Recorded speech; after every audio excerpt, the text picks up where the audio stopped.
Our neighborhood was the kind you see in those real estate brochures. Pristine lawns, matching mailboxes, and a sense of suburban perfection that made you believe nothing bad could ever happen here. I moved in 4 years ago after my divorce, searching for a safe place to raise my son, Tyler. Although the HOA rules seemed strict, I figured it was a small price to pay for safety and stability. Tyler was the center of my world. At 10 years old, he was all curiosity and energy, with a smile that could light up even my darkest days. Every evening after school, he would race around our cul-de-sac on his blue bike, the one we spent an entire Saturday assembling together. I would watch from the porch, heart swelling with pride as he mastered new tricks or waved enthusiastically to passing neighbors. That Saturday morning began like any other weekend. The June sunshine streamed through kitchen windows as I prepared for our annual father-son barbecue. Tyler was practically bouncing off the walls with excitement. His grandparents were coming, along with my brother and his family. It was our tradition, simple but perfect. "Dad, can I put the chairs out?" Tyler asked, already halfway to the garage. His eagerness to help always touched me. I nodded, watching as he carefully arranged our patio furniture exactly how he knew I liked it. I was marinating the steaks when I first noticed Karen Winters driving past our house. As HOA president, she carried herself with an air of authority that bordered on superiority. Her silver Mercedes crawled along our street at least 3 times a day, what she called her neighborhood inspection. Most residents found ways to avoid her, but until that point, our interactions had been civil, if cold. What concerned me was not her presence but her speed. She was driving much faster than usual, her face set in that perpetual frown as she took a corner sharply. I watched as she nearly clipped the Wilsons' mailbox before accelerating down our cul-de-sac. "She is going to hurt someone driving like that," I muttered to myself. It was not the first time I had noticed her reckless driving. 3 days earlier, I had approached her after a similar incident. Tyler and 2 other neighborhood children had been playing when Karen sped past, missing them by mere feet. I remembered how I had approached her car window, keeping my tone respectful despite my concern. "Ms. Winters, would you mind slowing down a bit when driving through? There are kids playing, and I am worried someone might get hurt." Her response was a dismissive glance over designer sunglasses. "Perhaps you should teach your son to stay out of the street. The HOA bylaws clearly state that roadways are for vehicles, not children's games." With that, she had rolled up her window and driven away, leaving me standing there in disbelief. Now, as I watched her car disappear around the corner, a sense of unease settled over me. Something about the day suddenly felt off, as if the perfect blue sky above was merely a thin veneer over gathering storm clouds. I shook the feeling away, telling myself not to let Karen's presence ruin our perfect weekend. "Dad, Grandma, and Grandpa are here," Tyler shouted, breaking me from my thoughts. I turned to see him racing down the driveway, his excitement infectious. If only I had listened to that feeling of dread. If only I had kept Tyler inside that day. If only I had known what was coming. The sound that changed everything came at exactly 2:47 p.m. I remember checking the clock just seconds before, thinking the meat needed another hour to marinate. I was slicing vegetables for the salad, knife gliding through a cucumber when I heard it. A car accelerating too quickly, tires screeching against asphalt, then a thud so profound it seemed to stop time itself. For one heartbeat, there was complete silence. Then came the most terrifying sound a parent can hear, nothing at all. No cry, no call for help, just eerie, stomach-dropping silence. The knife clattered to the floor as I bolted toward the front door. My hands fumbled with the lock, every second feeling like an eternity. When I finally burst outside, the scene before me branded itself permanently into my memory. Tyler lay motionless in the middle of the street, one leg bent at an unnatural angle. His bright blue bike, his pride and joy, was twisted beyond recognition, the front wheels still spinning uselessly in the air. Blood stained the pavement beneath his head, spreading slowly like a crimson halo. Karen stood beside her silver Mercedes, its front bumper dented and a spiderweb crack marring the windshield. Her phone was already in her hand, but instead of the panic or remorse you would expect from someone who had just hit a child, her face showed only annoyance. as if Tyler had somehow inconvenienced her by being in her path. "Tyler!" I screamed, my voice sounding foreign even to my own ears. I ran to him, dropping to my knees on the hard asphalt. His eyes were closed, his skin pale. For one horrifying moment, I thought he was gone. Then his chest rose slightly, and a small whimper escaped his lips. "Do not move him," someone called out. I looked up to see our neighbor, Dr. Rodriguez, rushing toward us. "He might have spinal injuries." I nodded numbly, my hands hovering uselessly over my son's broken body. "Call an ambulance," I choked out, unsure who I was even talking to. "I have already called the authorities," Karen announced, her voice clinically detached. She kept her distance as if afraid to get too close to the scene. The boy darted right in front of my car. There was nothing I could do. My head snapped up at her words. He was riding in the cul-de-sac where he always rides, where all the neighborhood kids ride. You were speeding. I warned you about this. "I was well within the posted limit," she replied coldly. "And children should not be playing in the street. It is against HOA regulations." Rage boiled up inside me, scalding and immediate. "My son is lying here injured, and you are citing HOA regulations. Are you serious right now?" Around us, neighbors began to gather. Some rushed to help, bringing blankets and first aid kits. Others stood back, phones raised, recording the unfolding scene. Through my haze of panic, I noticed Mrs. Donaldson, an elderly woman from across the street, filming Karen specifically, her eyes narrowed in disapproval. Karen turned away from me, speaking into her phone in hushed tones. I caught fragments of her conversation. "Threatening me, completely out of control. Need an officer here immediately." "Dad," Tyler's weak voice pulled my attention back. His eyes had opened, confusion and pain clouding them. "It hurts. My leg really hurts." "I know, buddy. Help is coming. Just stay still." I tried to keep my voice steady, to be strong for him while my world collapsed around me. The wail of sirens grew louder as the ambulance approached.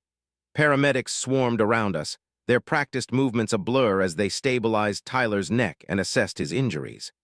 They spoke in clipped, professional terms: fractured tibia, possible concussion, multiple lacerations, each word another dagger to my heart. As they loaded Tyler onto a stretcher, his small hand reached for mine. "Do not leave me, Dad," he pleaded, tears streaming from the corners of his eyes. "Never," I promised, climbing into the ambulance beside him. Through the closing doors, I caught a final glimpse of Karen.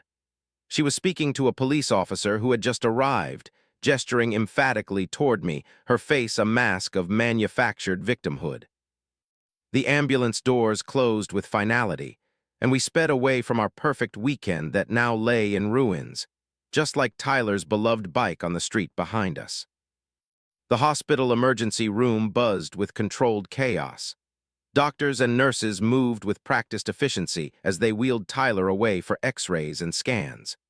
I was relegated to a plastic chair in the waiting area, clipboard in hand, mechanically filling out form after form while my mind remained with my son. "Mr. Harrison," a voice finally called after what felt like hours. I looked up to see a doctor in blue scrubs approaching. "I am Dr. Patel. I have been treating your son." I stood on shaky legs. "How is he? Is he going to be okay?" She nodded, offering a reassuring smile. "Tyler has a clean break in his right tibia. That is his shin bone. He also suffered multiple contusions and a mild concussion, but fortunately there are no internal injuries or spinal damage. He is going to need a cast and several weeks of recovery, but children heal remarkably well. He is a lucky boy." Relief washed over me, followed immediately by renewed anger. Lucky? My son had been hit by a car driven by a woman I had specifically warned about her reckless driving. There was nothing lucky about this situation. "Can I see him?" I asked. "Of course. We have him sedated for now while we set his leg, but you can sit with him."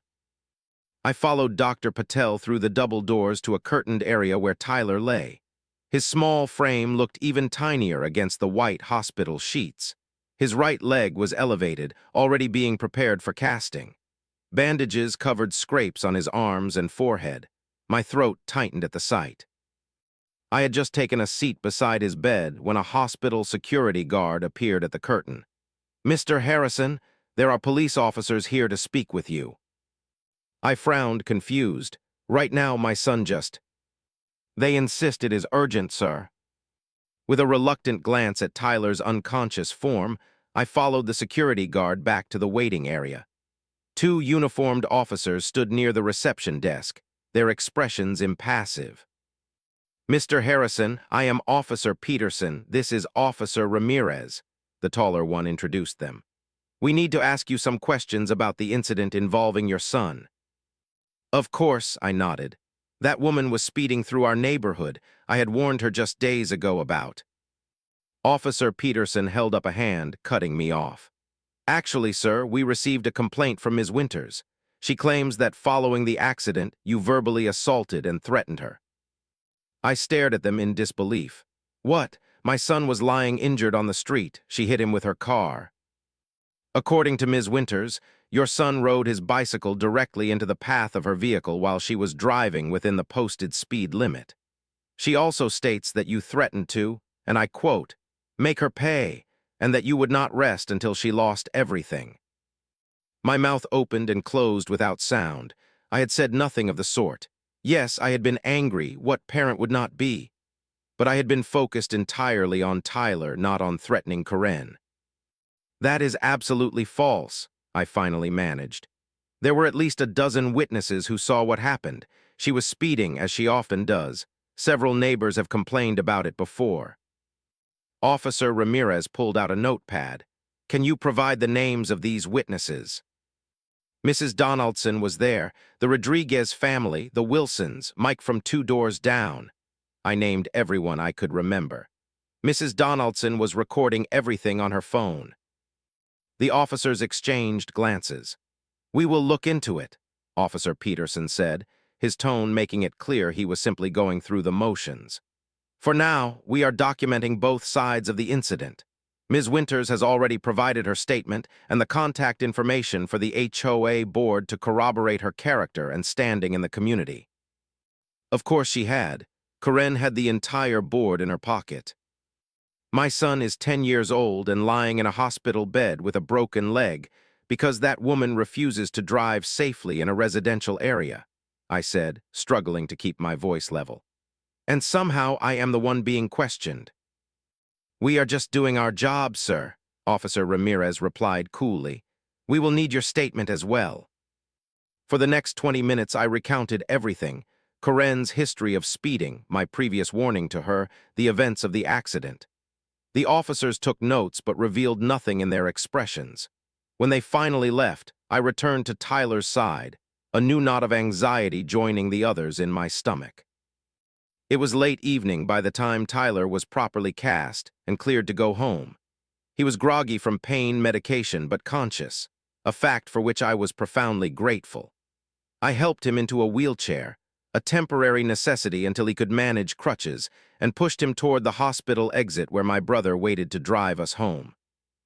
Tyler fell asleep in the car, his head lolling against my shoulder. As we pulled into our driveway, I noticed something hanging from our front door. In the glow of the porch light, I could make out an official-looking envelope taped to the door. Wait here, I told my brother, who nodded and stayed with the still-sleeping Tyler. I approached the door with growing dread. The envelope bore the HOA logo in the corner. Inside was a formal notice of violation.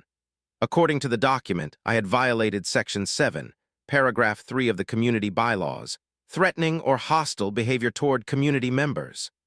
The notice stated that the incident would be reviewed at the next board meeting and could result in fines or other disciplinary actions. At the bottom was Karen's signature, the elaborate cursive a final twist of the knife. I crumpled the paper in my fist, a new reality dawning on me.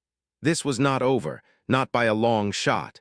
Karen had hit my son with her car and was now somehow positioning herself as the victim.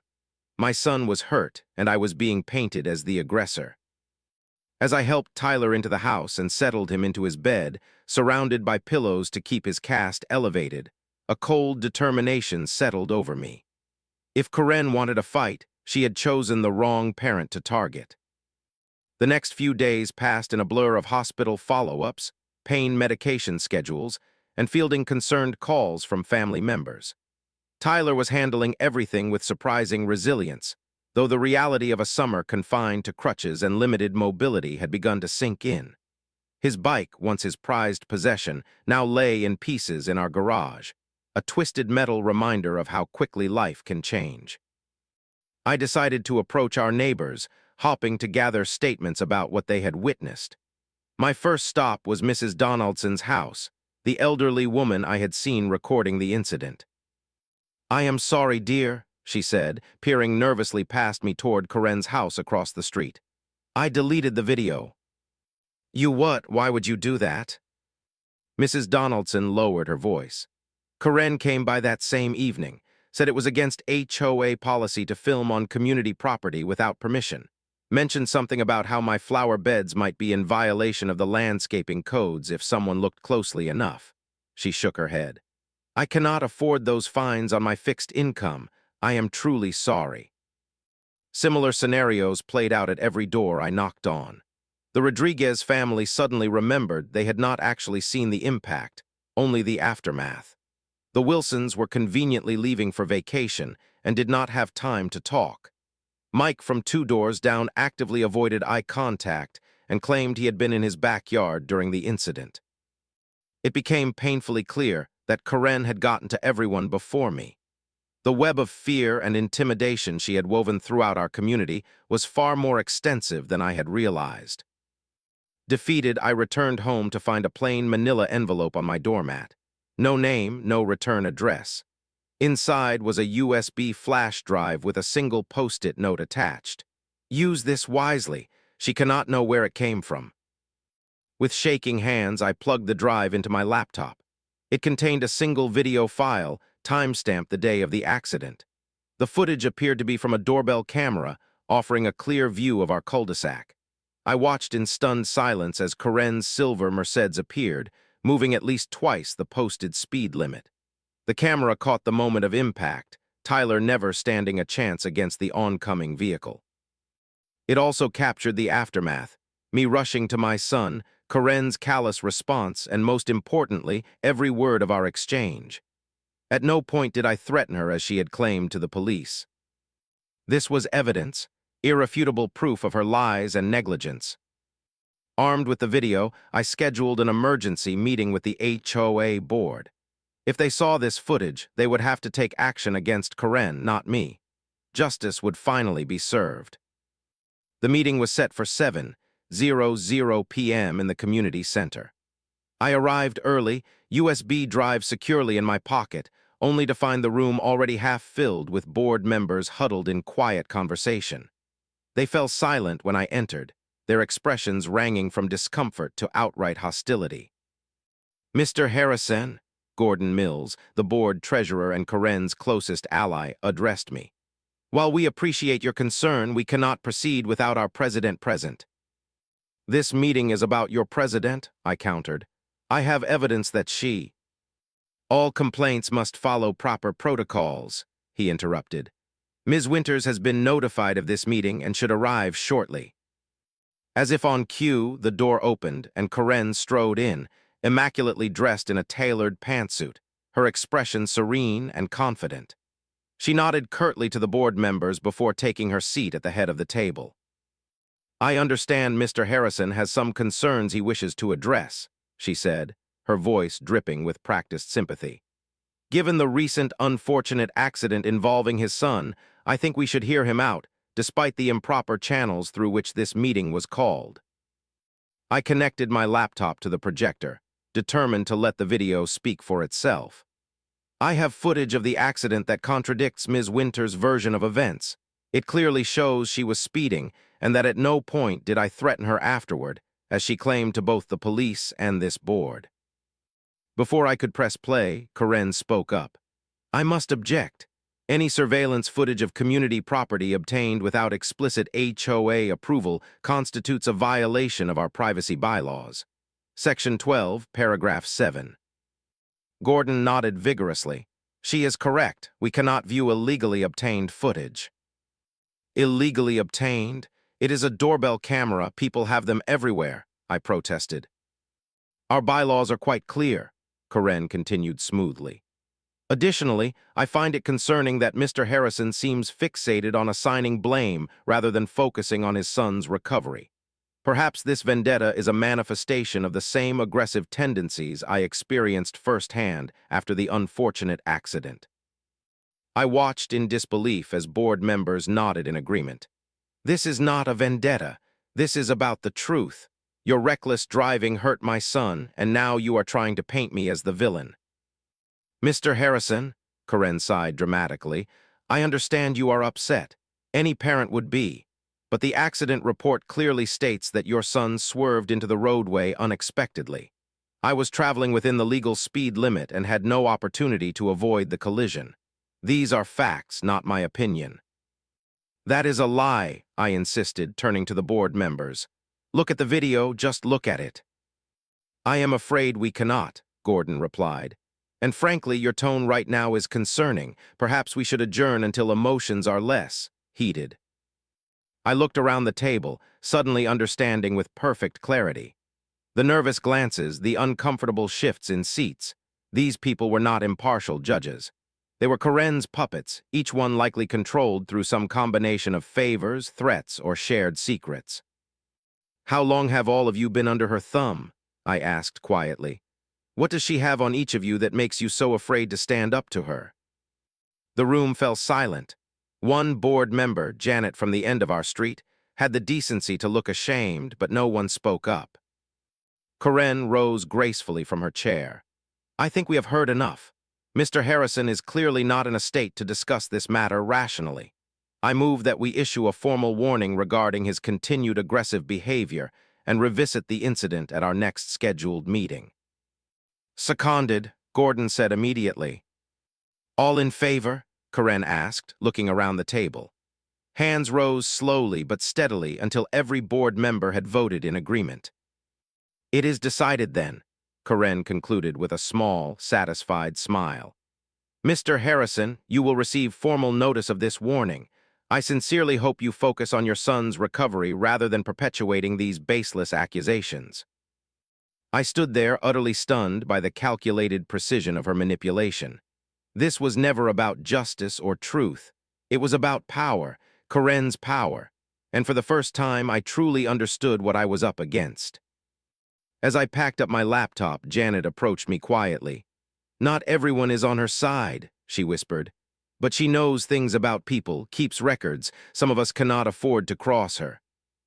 I nodded slowly, a new determination taking root. Then I will have to find another way. 3 days later, another HOA violation notice appeared on my door. This one cited property neglect, specifically overgrown lawn and landscaping violations. I stared at the notice in disbelief.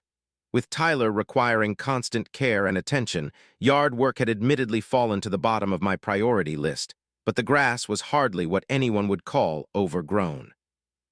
I stepped into my backyard, trying to identify what could possibly constitute a violation.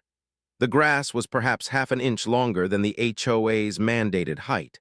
A few weeds had sprouted along the fence line, nothing that warranted a formal citation. A movement caught my eye, a flash of blonde hair disappearing behind the fence that separated my property from the community green space. I walked over just in time to see Karen straightening up, camera in hand. She had been photographing my yard through a gap in the fence boards. "Are you spying on my property?" I called out. Karen did not even have the decency to look embarrassed. As HOA president, I have the authority to document violations. Your backyard is visible from community property, making it subject to all relevant bylaws. My son is in a wheelchair with a broken leg because of you, I said, my voice tight with controlled anger. And your priority is to police the length of my grass. Rules do not stop being important because of personal circumstances, Mr. Harrison. She snapped another photo. The violation stands. You have 72 hours to remedy the situation before fines begin to accrue. As she walked away, I realized with crystal clarity that this was just the beginning. Karen was not simply enforcing rules. She was systematically targeting me, looking for any vulnerability to exploit. I spent that evening creating a detailed log of every interaction with Karen, every violation notice, every suspicious incident. I installed a security camera system that covered both the front and back of my house. If she wanted documentation, I would give her documentation. The next morning, I was helping Tyler with his breakfast when a police cruiser pulled into our driveway. Officer Peterson, the same officer from the hospital, approached my door with a clipboard in hand. "Mr. Harrison," he nodded curtly. "We received an anonymous call for a wellness check at this address. The caller expressed concern about raising voices and possible domestic disturbance." I stared at him in disbelief. "My son and I are the only ones here. As you can see, he is in a wheelchair with a broken leg. There has been no disturbance of any kind." Tyler looked up from his cereal, confusion and worry crossing his face. "Did we do something wrong, Dad?" "No, buddy, it is just a misunderstanding." I turned back to Officer Peterson. "This is harassment. Karen Winters is deliberately making false reports." "I cannot disclose who made the call, Mr. Harrison," he replied stiffly. "I am just doing my job." "Are you going to file a report about this visit?" He nodded, standard procedure. "Then please include in your report that this appears to be part of an ongoing pattern of harassment following a traffic accident in which my son was injured. I want that on record." After the officer left, I sat at my kitchen table, hands shaking with a combination of rage and helplessness. Karen was not just trying to intimidate me, she was building a paper trail, creating a narrative that I was unstable, aggressive, neglectful. Each report, each violation, each interaction added another brushstroke to the picture she was painting. That evening, a soft knock at my door revealed Mrs. Chen, an elderly board member I had only spoken to once or twice. She glanced nervously over her shoulder before handing me a thick manila envelope. "I was board secretary before Karen took over," she whispered. "I kept copies of everything, meeting minutes going back 5 years, emails, financial records. She does not know I have these." Inside the envelope was a treasure trove of documentation. Karen had been manipulating the HOA for years, selectively enforcing rules against residents who opposed her, falsifying meeting minutes to support her decisions, even redirecting HOA funds for unauthorized administrative expenses. There were letters from former residents who had moved away rather than continue fighting her. Emails where she explicitly threatened to find violations if homeowners voted against her proposals. Financial discrepancies that hinted at possible embezzlement. "Why are you giving me this?" I asked Mrs. Chen. "My grandson was hit by a skateboard last year. Broke his arm. Accidents happen to children. What happened after the way she treated you, that was not an accident, that was cruelty." She squeezed my arm. "Make it stop." With Mrs. Chen's documents, the anonymous video, and my own growing documentation, I finally had enough evidence. This was bigger than a neighborhood dispute. It was about systematic abuse of power, possibly even criminal behavior. The next morning, I contacted a lawyer. Andrew Reynolds was known for taking on community disputes and corporate bullying cases. He reviewed my evidence with growing interest. "This is more than neighborhood drama," he said, echoing my own thoughts. "There are multiple potential claims here: defamation, harassment, fraudulent misrepresentation, possibly even misappropriation of HOA funds. And that is before we address the car accident itself." "What are my chances?" Andrew leaned back in his chair. "With this documentation, better than good, but you need to understand something. Going this route means publicly exposing everything. Are you prepared for that?" I thought of Tyler, still struggling to adjust to his wheelchair, still waking up with nightmares about the accident. I thought of the fear that kept our neighbors silent. I thought of Mrs. Chen and others like her who had suffered under Karen's reign. "Yes," I said firmly, "I am prepared for whatever comes next." 2 days later, Karen was served with legal papers at the monthly HOA meeting. According to witnesses, her face went from shocked to furious to calculating in the span of seconds. By that evening, word had spread throughout the neighborhood that I was taking her to court. The battle lines were drawn. There would be no turning back now. The county courthouse was an imposing structure of stone and glass, its formal atmosphere amplifying the gravity of what lay ahead. 3 months had passed since the accident. Tyler was now on crutches, his cast recently removed but his legs still weak from disuse. He sat beside my parents in the gallery, having insisted on being present despite my concerns. "She hurt me, Dad," he had said with a maturity that both impressed and saddened me. "I want to see what happens." Karen arrived flanked not by attorneys but by Gordon Mills and 2 other board members. She wore a conservative navy dress, her hair pulled back severely, the very picture of respectability. When our eyes met across the courtroom, her lips curved in the slightest of smiles, confident, even smug. "All rise," the bailiff called as Judge Amelia Rodriguez entered. A stern-looking woman in her 60s, she scanned the courtroom with sharp eyes before taking her seat. "I understand the defendant has chosen to represent herself," Judge Rodriguez noted, eyeing Karen critically. "Ms. Winters, while that is your right, I must advise that it is rarely the wisest course in a civil case of this complexity." "I appreciate your Honor's concern," Karen replied smoothly. "However, as HOA president for 7 years and a former paralegal, I believe I am adequately equipped to address these frivolous claims." Andrew Reynolds, my attorney, arranged his documents methodically. "Your Honor, there is nothing frivolous about a child being struck by a vehicle or the systematic harassment that followed." The judge nodded. "Proceed with your opening statement, Mr. Reynolds." Andrew rose, his presence commanding immediate attention. "This case is about power and its abuse, about how Karen Winters transformed a homeowners association, intended to maintain community standards, into a personal fiefdom where she ruled through intimidation and selective enforcement. When my client's son was injured by Ms. Winters' reckless driving, she did not express remorse or concern. Instead, she launched a calculated campaign to discredit Mr. Harrison, fabricate violations against his property, and manipulate both police and HOA records to paint him as the aggressor." Karen scoffed audibly, earning a sharp look from the judge. "Today," Andrew continued, "we will present evidence of Ms. Winters' negligence in the accident itself, followed by documentation of her retaliatory actions and broader pattern of HOA mismanagement.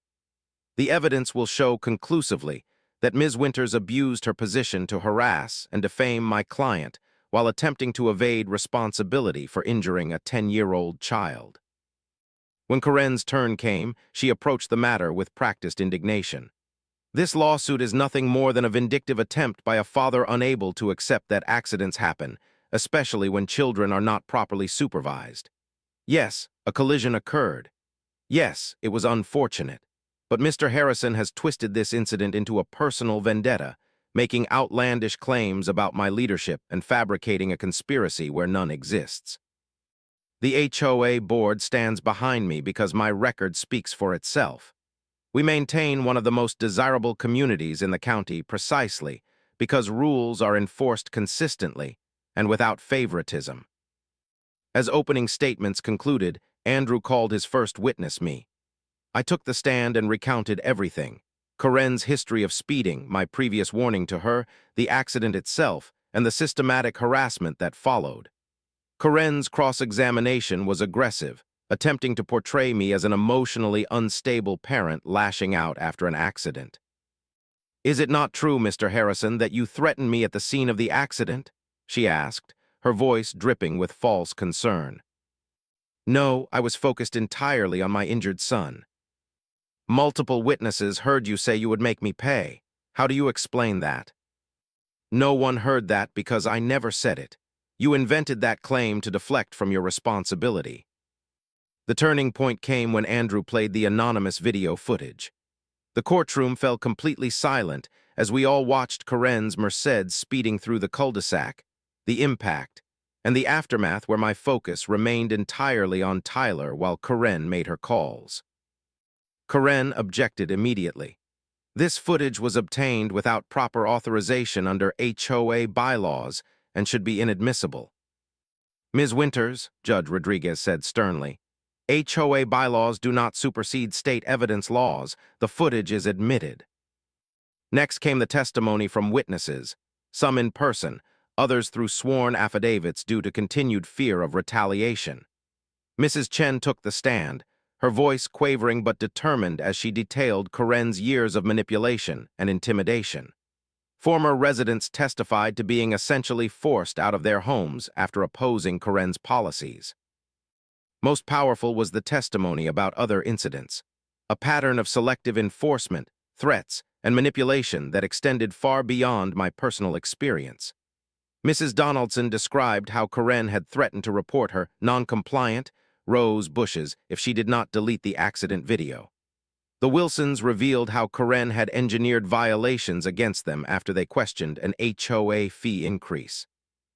Throughout the proceedings, Karen's composed facade gradually crumbled. Her cross-examinations became increasingly aggressive, her objections more frequent and desperate. When Andrew introduced the financial records suggesting misappropriation of HOA funds, she physically recoiled, her face paling visibly. "Your Honor," she sputtered, "these financial matters are completely irrelevant to the accident case."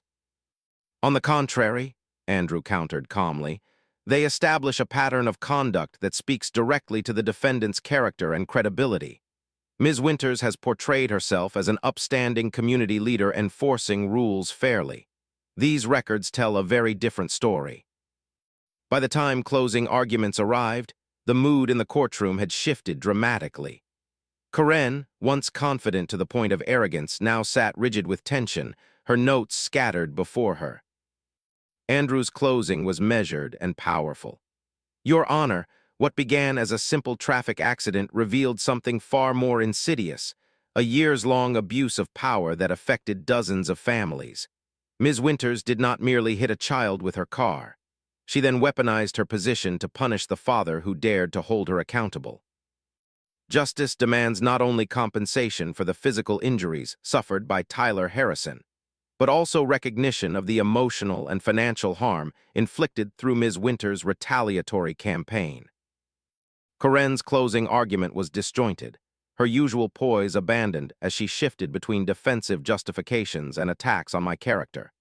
"This entire case is built on exaggerations and manipulated evidence," she insisted, her voice rising. "Mr. Harrison has created a narrative of persecution because he cannot accept that his lack of parental supervision contributed to an unfortunate accident. The HOA has functioned smoothly under my leadership for 7 years. These allegations of misconduct are nothing but a smokescreen to distract from the real issue, a father who failed to teach his son proper road safety." Judge Rodriguez listened impassively, her expression revealing nothing. When both sides had concluded, she spoke directly to Karen. "Ms. Winters, I have presided over many cases involving community disputes, but rarely have I seen such a comprehensive pattern of evidence suggesting abuse of power. The court will take time to review all exhibits and testimonies before rendering a verdict. We will reconvene on Monday morning at 9:00 a.m. The weekend passed in a blur of anxiety and cautious hope. Tyler, sensing my unease, tried to distract me with board games and his favorite movies, his resilience continuing to amaze me. On Monday morning, we returned to the courthouse, the gallery now filled with neighbors curious about the outcome. Judge Rodriguez wasted no time. "Having reviewed all evidence and testimony presented in this case, I find the defendant, Karen Winters, liable on all counts brought by the plaintiff." A collective gasp rippled through the courtroom. Karen's face froze in disbelief.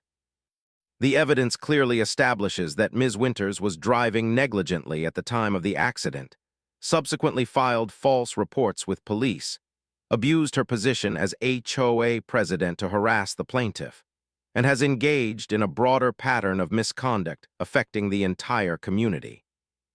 The judge adjusted her glasses, her gaze fixed directly on Karen. "This court orders Ms. Winters to pay damages in the amount of $175,000 to cover the plaintiff's medical expenses, emotional distress, and legal fees. Additionally, the court is referring the financial discrepancies revealed during these proceedings to the district attorney's office for potential criminal investigation."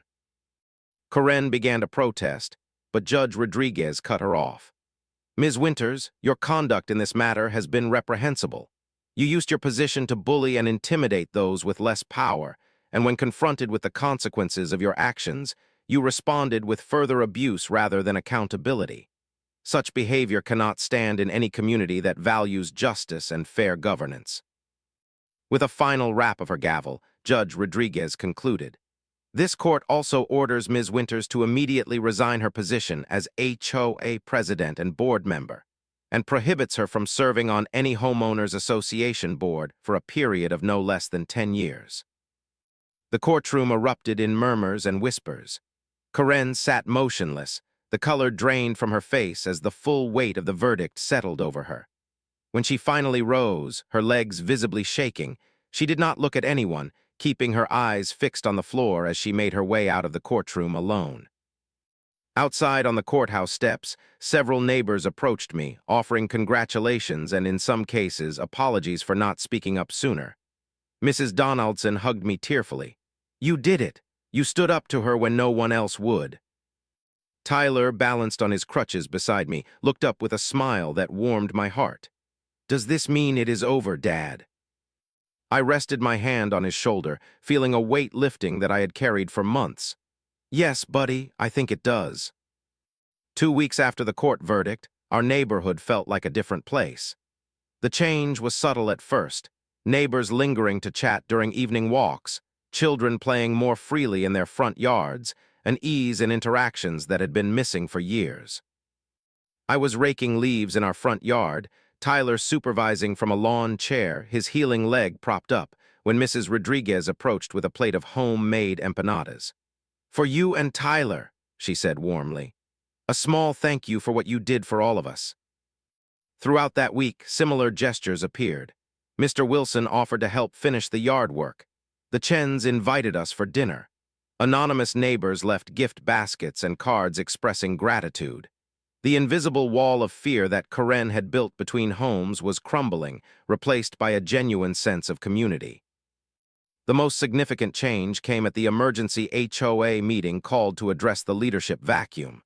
The community center was packed, the atmosphere charged with possibility rather than dread. Mrs. Chen, interim acting chair, opened the floor for nominations for a new board. "I nominate David Harrison," Mrs. Donaldson called out without hesitation. A chorus of agreements followed. I raised my hands in gentle protest. "I appreciate the nomination, but I think what our community needs is not a single strong leader but a truly representative board. I would be happy to serve, but only as part of a diverse team that reflects all our neighborhoods." By the end of the night, a new board was elected. 5 members from different areas of the community, different backgrounds, different perspectives.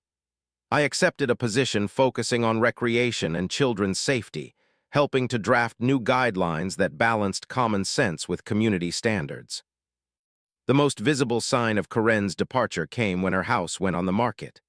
The "For Sale" sign appeared without warning, and neighbors reported seeing moving trucks late at night. She was leaving without goodbyes, without confrontation, without the drama that had defined her presence for so long. One morning, I noticed Tyler staring thoughtfully at the broken remains of his bicycle that still sat in our garage. "What are you thinking about, buddy?" I asked. "I think I want to try riding again," he said quietly. "Not right away, but soon, when my leg is stronger." His words hit me with unexpected force. The simple courage of a child facing fear, the resilience that puts adult grudges to shame. "Then we will get you a new bike, any kind you want." On a bright Saturday morning 3 months after the accident, the cul-de-sac became the site of a very different gathering. The newly formed neighborhood association, no longer an HOA by unanimous vote, held its first community picnic. Tables lined the street, loaded with potluck dishes from dozens of families. Children darted between adults, their laughter a soundtrack to the day. Tyler, finally free of crutches though still walking with a slight limp, approached me with determination in his eyes. "I want to try now, Dad." Together, we wheeled out his new bike, blue like his old one, but with upgraded safety features and reflectors that caught the sunlight. Neighbors paused their conversations, seeming to understand the significance of the moment. Some discreetly took out phones to capture it. I held the bike steady as Tyler swung his leg over, his face a mixture of excitement and apprehension. "I have got you," I promised, "just like when you were little." His first attempts were wobbly, his previously injured leg still not at full strength. But with each circuit of the cul-de-sac, his confidence grew. Neighbors applauded his progress, offering encouragement from lawn chairs and blankets spread across front yards. Mrs. Chen appeared at my side, watching Tyler with a grandmother's pride. "Karen's house sold yesterday," she informed me quietly. "To a good family, I hope." She smiled. "A young couple with twins on the way. They asked about community rules at the showing. I told them our new board believes in common sense and kindness above all." As the day stretched into evening, with neighbors lingering to watch the sunset together, I found myself reflecting on the journey of the past months. What had begun with a screech of tires and the worst moment of my life had somehow transformed our community. The cost had been high, too high, but from that pain had emerged something valuable, a neighborhood where rules served people, not the other way around. Tyler completed one final lap around the cul-de-sac, his riding now steady and confident.